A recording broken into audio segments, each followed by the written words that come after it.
Salut tout le monde, j'espère que vous allez bien, c'est Loïc de la chaîne Gata Volgar, bienvenue dans cette nouvelle vidéo. Aujourd'hui on se retrouve pour le débrief du match Toulouse FC Paris Saint-Germain, c'était une rencontre qui comptait pour la 5e journée de Ligue 1 Uber Eats, victoire des Parisiens 3-0 au Stadium, Neymar avait ouvert la marque à la 37e minute de jeu, à la 50e Mbappé fait le break et à la 90e Juan Bernat assure les 3 points et avec ce résultat le club de la capitale se relance après le match nul contre Monaco le week-end dernier. Au classement, on est premier avec 13 points au compteur, 4 victoires et un match nul à égalité avec l'Olympique de Marseille 2e et le RC Lens 3e. Alors, pour débriefer ces 90 minutes, pour parler du contenu de cette partie, la première période a été compliquée pour le club de la capitale, surtout dans les 20-25 premières minutes où Toulouse a mis de l'intensité, de l'agressivité, du pressing et aussi de la verticalité. Ils auraient pu ouvrir le score avec Dalinga ou encore Abouklal, mais heureusement pour nous, Donnarumma était resté vigilant.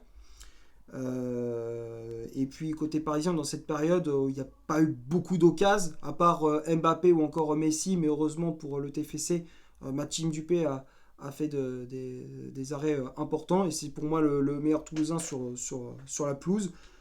Sans leur gardien, je pense que Toulouse prenait une valise, surtout en deuxième période où il a fait de nombreux arrêts. Donc les Toulousains peuvent remercier leur gardien. Et puis au fur et à mesure des minutes, Paris prend le dessus sur cette rencontre. Et puis ils sont récompensés de leurs efforts à la 37e minute avec le but de Neymar sur une belle action collective. Pardon. Tout part de Marco Verratti qui fait la passe pour Mbappé en une touche de balle pour Messi. La Pulga qui trouve dans la profondeur Neymar qui prend de vitesse la défense toulousaine et qui ajuste Maxime Dupé d'un plat du pied. 1-0 et c'est le score à la mi-temps. Alors ils ont mis 4 minutes pour vérifier le but, s'il y avait hors-jeu ou pas. Maintenant la règle des hors-jeu, je trouve c'est aberrant parce que tu calcules pas au millimètre près quoi. Genre si limite Neymar il a pas coupé ses ongles quoi et que son doigt dépasse, enfin l'ongle dépasse la ligne comment dire des défenseurs, il y a hors-jeu quoi. Enfin c'est maintenant ça devient une aberration, c'est du grand n'importe quoi l'arbitrage français. Enfin, maintenant, c'est du grand n'importe quoi, la règle des hors-jeu. 4 minutes pour vérifier le but si le but de Neymar était valable ou pas. Bon, il était bel et bien valable. Et donc 1-0 pour le PSG à la mi-temps. Et puis en deuxième période, Paris qui déroule avec le but d'Mbappé à la 50e minute de jeu sur, encore une fois, une belle ouverture, une magnifique transversale de Marco Verratti dans la profondeur pour Léo Messi qui prend de vitesse à la défense toulousaine. Petite feinte de la Pulga qui sert en retrait Kylian Mbappé d'un plat du pied. L'attaquant français qui ajuste Maxime Dupé.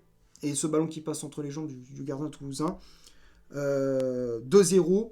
Là, on fait le break. Et puis après, on gère tranquillement cette rencontre. Galtier qui fait tourner avec les entrées en jeu de Bernat, Renato Sanchez, Zahir Emery ou encore Hugo Ekitike. Et puis à la 90e, Bernat qui marque ce troisième but suite à une frappe d'Mbappé qui s'écrase sur le poteau de Maxime Dupé.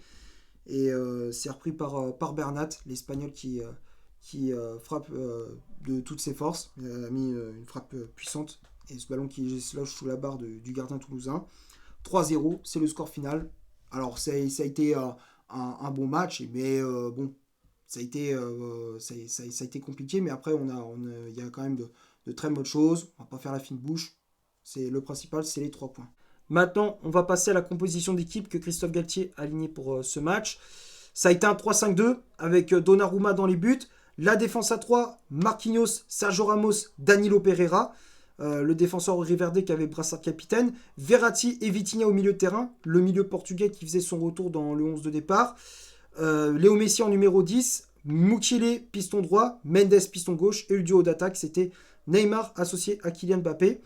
Les remplaçants, comme je disais, avait l'entrée en jeu de Bernat à la place de Nuno Mendes. Renato Sanchez qui a pris la place à Marco Verratti au milieu de terrain. Il a pris la place de Marco Verratti au milieu de terrain. Le jeune Warren Zahir Emery qui est entré en jeu à la place de Vitinha. Hugo Ekitike à la place de Neymar. Et Achraf Hakimi à la place de Léo Messi. La composition d'équipe, elle était un peu remaniée. On a vu la première titularisation de Mukiele au PSG. qui a, bon, pas fait un super match, j'ai trouvé en difficulté. Mais j'ai l'impression que ce poste de piston, bah, c'est pas vraiment adapté pour lui. On voit que peut-être dans une défense à 4 au poste de latéral droit, je pense qu'il serait plus à l'aise. Mais au poste de piston droit, dans une défense à 3, enfin tu vois, au poste de piston droit, j'ai l'impression il a du mal. Peut-être en descendant d'un cran, il serait peut-être meilleur. Je sais pas, il devrait peut-être faire le test, Galtier, mais en tout cas, au poste de piston droit, je préfère Hakimi, quoi. Je préfère largement Achraf Hakimi. On a vu aussi Danilo, qui a remplacé Kipembe blessé. Danilo qui a fait un très bon match, mais pourtant il n'était pas à son poste. Hein. Il est pourtant il joue milieu de terrain. Là, il a été joué, il l'a mis en défense et il a fait un bon match. J'ai trouvé ultra solide, les relances propres, très intéressant, très bon match du milieu portugais qui confirme après sa bonne entrée en jeu contre Monaco. Et puis on a vu le retour de Vitinha au milieu de terrain. Là, les gars, on va pas se mentir. Pour l'instant, enfin je dis bien pour l'instant, Vitinha c'est la meilleure recrue du PSG. De toutes les recrues, hein, que ça soit Renato Sanchez, Vitinha, Mukiele, enfin Ikiti, qui tu veux, c'est Vitinha la meilleure recrue. On voit la différence au milieu de terrain. Quand il est là, quand il est pas là, on a bien vu quand il était pas là contre Monaco. Au milieu de terrain, c'était compliqué.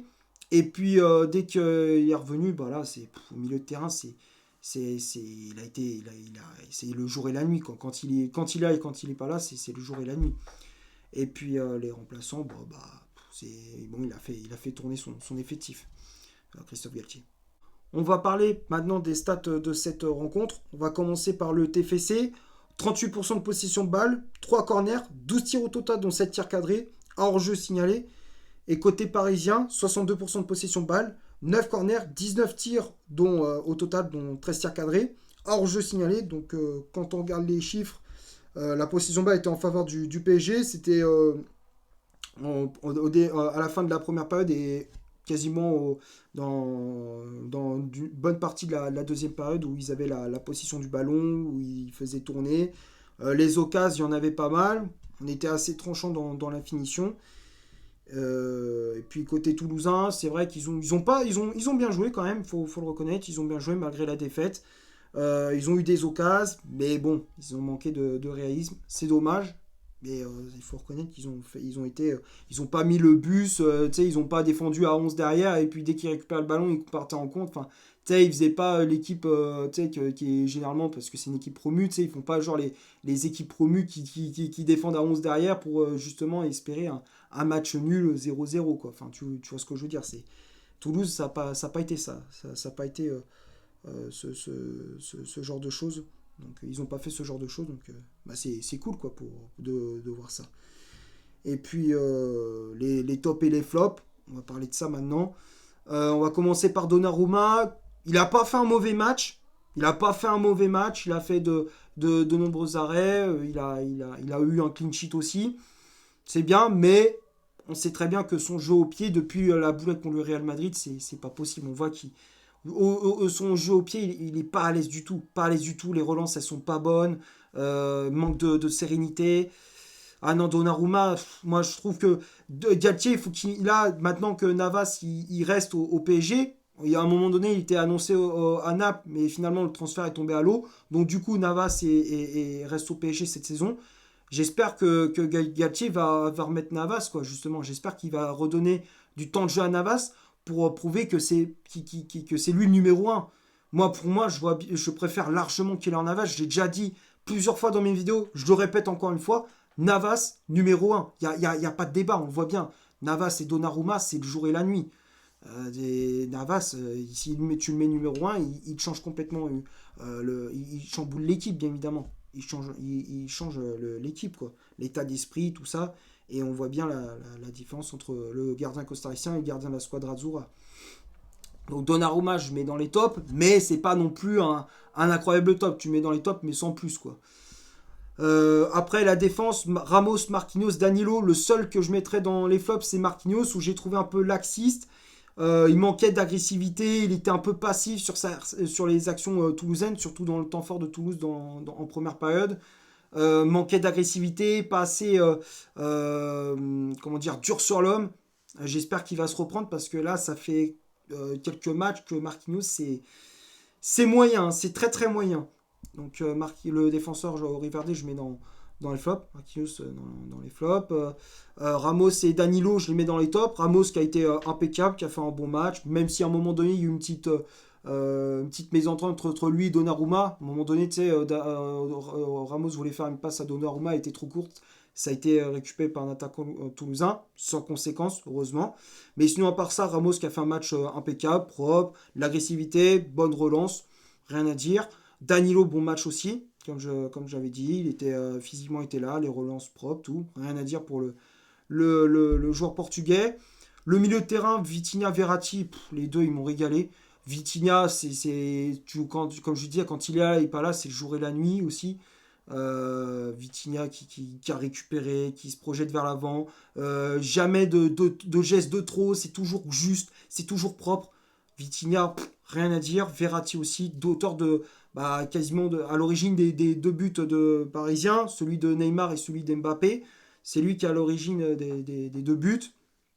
Verratti qui a fait un très bon match. Messi qui a fait également un très bon match, qui a été passeur décisif sur le but de Neymar et sur celui de Mbappé. Deux passes décisives, il a régalé. Les pistons, Mukiele et Mendes, j'ai préféré le match de Nuno Mendes à celui de Mukiele où j'ai trouvé le joueur français en difficulté, où il était souvent pris de vitesse, il avait du mal à revenir. Alors pourtant son point fort c'est la vitesse, mais là il avait du mal, il a l'impression il avait la charrette, il avait du mal à revenir. À chaque fois qu'un joueur de Toulouse mettait un coup de rein sur son côté, il avait du mal à revenir. Et offensivement, il avait du mal. Donc Mukiele, je mets dans les flops. Mendes qui a fait un bon match. Nuno Mendes qui a fait une bonne prestation. Offensivement, il a fait de très bons centres. Il mettait de la vitesse. Il y a le latéral portugais qui a régalé. Défensivement, costaud. Et puis Neymar et Mbappé. Mbappé qui n'a pas fait un mauvais match. Mais bon, on a connu un meilleur Mbappé, tu vois. Il a fait un bon match, hein, il n'a pas été mauvais, mais on s'attendait, on a connu un meilleur Mbappé, c'est ce que je veux dire. Parce que où tu voyais qu'il était plus rapide, plus machin, enfin, tu vois, tu vois ce que je veux dire. On n'a pas vu le même Mbappé qu'on a connu, quoi. On n'a pas vu le même Mbappé. Et Neymar qui a fait un bon match, qui a été buteur, qui pour l'instant fait un bon début de saison. Et puis les remplaçants, Renato Sanchez, Ekitike, Hakimi, tout ça, moi je les mets dans les tops. Donc pour moi, les soft flops dans cette rencontre sont Marquinhos et Mukiele. J'ai fait à peu près le tour pour ce Toulouse PSG. J'espère que le débrief vous aura plu. Si c'est le cas, vous laissez un énorme like. Tu t'abonnes, tu t'abonnes, tu cliques sur la petite cloche pour avoir toutes les notifications lorsqu'une nouvelle vidéo sort. Et n'hésite pas à faire un tour sur mon compte Instagram. Le lien est dans la description. Et d'ici là, portez-vous bien. On se retrouve pour un prochain débrief. Ciao. Ciao.